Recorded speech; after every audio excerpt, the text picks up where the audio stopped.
Gamer है, gamer. Game खेलते हैं ना, हमें नहीं मिलते अवार्ड।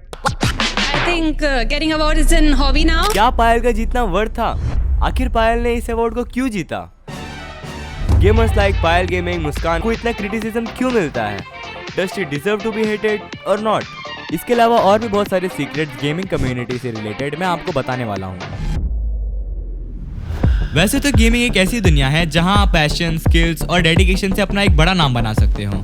पर क्या होता है जब एक कम्युनिटी जो टैलेंट को सेलिब्रेट करनी चाहिए थी बस अटेंशन और अपीयरेंस के पीछे भागती है। आज के टाइम पे इंडियन गेमिंग कम्युनिटी एक टॉक्सिक टर्न ले रही है और इसके सेंटर में है कुछ फीमेल स्ट्रीमर्स जैसे कि हिलाते रह गए पायल गेमिंग और मुस्कान, जो गेमिंग के नाम पर बस कंटेंट और अटेंशन ग्रैब कर रही हैं। और मैं इन्हें ब्लेम नहीं करूंगा।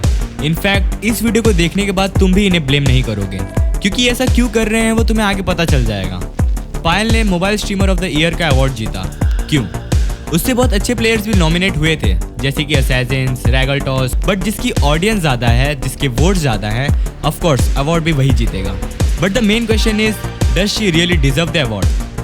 अब देखो, इनका चैनल तुम खोल के देखोगे तो बिना एनालाइज किए तुम्हें इजीली पता चल जाएगा कि इनकी मेजर ऑडियंस गेमिंग वाली तो बिल्कुल नहीं है। इनका चैनल गेमिंग से नहीं बल्कि इनके अपीयरेंस से चलता है। एंड ऑफ कोर्स इनका सक्सेस एक फेनोमेना पे बेस्ड है जिसको हम सिंपिंग के नाम से जानते हैं। इसी वजह से कैसे ये सो कॉल गर्ल गेमर्स कम्युनिटी को खराब कर रही हैं और असली टैलेंट कहीं छुप गया है। अब मेरे पीओवी से गलती इनकी भी नहीं है, गलती है इंडियन ऑडियंस की। अब ऑफ कोर्स कोई भी क्रिएटर वही करेगा जो ऑडियंस को देखना है और जिससे उनकी रीच बढ़े। यहाँ पर भी वही हुआ। अगर पायल सिर्फ गेम खेलती और लाइव स्ट्रीम पर डबल मीनिंग कमेंट्स और वीडियो पे रिएक्ट नहीं करती तो शायद वो इतनी पॉपुलर नहीं होती और उनकी ऑडियंस भी कुछ और ही होती। But as I said before, creator वही करेगा जो ऑडियंस को देखना है और जिससे उनकी रीच बढ़े। अरे तुम मेरा एग्जाम्पल ले लो ना, अब बना रहा हूँ ना दूसरी एक्सपोज वीडियो। अब तुम्हें ऑलरेडी पता है कि पायल गेमिंग के फॉलोअर्स जो हैं उनका मेजर चंक बेस उनकी लुक्स और प्रेजेंस के पीछे भागता है। चैट में दीदी नोटिस में, डू यू लव फलाना यूट्यूबर, प्लीज मैरी में टाइप कमेंट्स भर दिए जाते हैं। रिजल्ट, रियल गेमर्स को स्पेस ही नहीं मिलता। कम्युनिटी का फोकस टैलेंट से ज़्यादा उन स्ट्रीम्स पे होता है जहां गेम प्ले सेकेंडरी कंटेंट और अपीयरेंस प्राइमरी कंटेंट होता है। Mobile streamer of the year, भाई एक ऐसा अवार्ड जो किसी को स्किल्स को ऑनर करना चाहिए था वो बस पॉपुलैरिटी के बेसिस पे दे दिया गया। अवार्ड उसको मिलना चाहिए जो उसके लायक हो, ना कि जिसकी ऑडियंस ज़्यादा है। रेगलटॉस जैसे बंदे जो पूरी ग्राइंड और स्किल्स के लिए जाने जाते हैं, उनका क्या? पायल ने तो कई महीने से कोई सीरियस गेम प्ले वीडियो नहीं डाला। Normal live streams where she is mostly reading random 18+ comments. I think ये तो गेमिंग वाले अवार्ड में नहीं आता। बट अगर तुम सोच रहे हो कि फीमेल गेमर्स को भी प्रमोट करना चाहिए, that's why she is given the award, बिल्कुल करना चाहिए, पर सिर्फ उनको जो एक्चुअल स्किल्स और डेडिकेशन के साथ कम्युनिटी में वैल्यू ऐड करते हैं। फॉर एग्जाम्पल जाया, उनके game play video actually interesting game play video होते हैं और वो अपनी अपीयरेंस को अपने चैनल का ब्रांड बनाकर नहीं चला रही। जाया जैसे गेमर्स को रिकॉग्निशन मिलनी चाहिए। अब मैं जाया के बारे में इतना क्यों बोल रहा हूँ, तुम खुद देखो, वो सिर्फ BGMI या PUBG नहीं बल्कि सारे गेम्स खेलती है।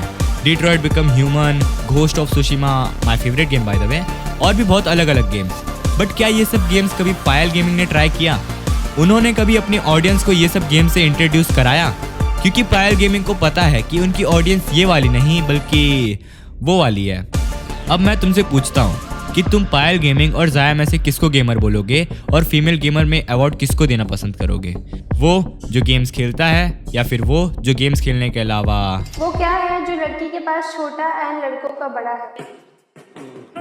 यू नो, अब मुझे जिस प्रॉब्लम से मेजर इशू है वो है सिंपिंग कल्चर। सिंपिंग कल्चर एक बड़ा इशू बन चुका है। फॉर एग्जाम्पल, कोई भी लड़की अगर कमेंट करती है कोई भी प्लेटफॉर्म पे लाइक इंस्टाग्राम और यूट्यूब, तो उसे किसी रैंडम बंदे का रिप्लाई में हाय आता है या फिर आप बहुत अच्छी हो वगैरह वगैरह। आई डोंट गेट कि ऐसे लोग क्या एक्सपेक्ट करते हैं ये सब करके, but they are just being irritating. Same thing happens with the gaming audience also. जब हम रियल टैलेंट को सपोर्ट करना छोड़कर सिर्फ एंटरटेनमेंट और अटेंशन के पीछे जाते हैं तो गेमिंग कम्युनिटी का असली ग्रोथ रुक जाता है।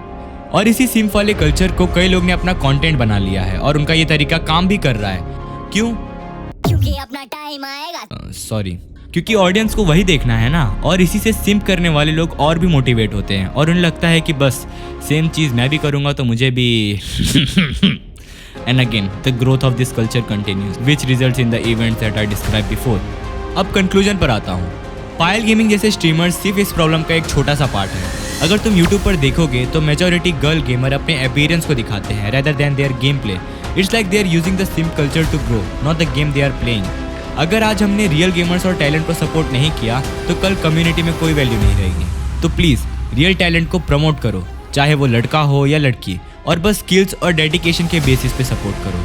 सिंपिंग कल्चर बंद करो और असली गेमर्स को सेलिब्रेट करो, तभी इंडियन गेमिंग कम्युनिटी ग्रो करेगी और ग्लोबल कंपटीशन में स्टैंड कर पाएगी।